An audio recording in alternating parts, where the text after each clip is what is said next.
እውቀትም አጥረን ገንዘብም አጥረን ማደግ ፈልገን አብሮ አይሄድም። እድገት የሚመጣው እውቀትና ገንዘብ ያለበትን ቦታ አነፍንፈን ስንስብ ነው፣ ስንገፋ አይደለም።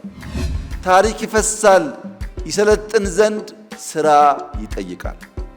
ካልሰራን ስልጣኔ አይመጣም። አባይ ታሪክ ነው፣ ንጋት ግን ስልጣኔ ነው።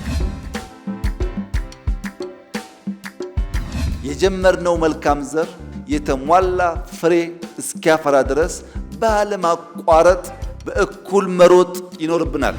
እኛ ጨክነን የያዝነውን መልካም ሐሳብና ስራ ስንቀጥል የማናቃቸው በርካታ ሰዎች ተከታይ ብቻ ሳይሆን የተከታይ መሪ ይሆናሉ።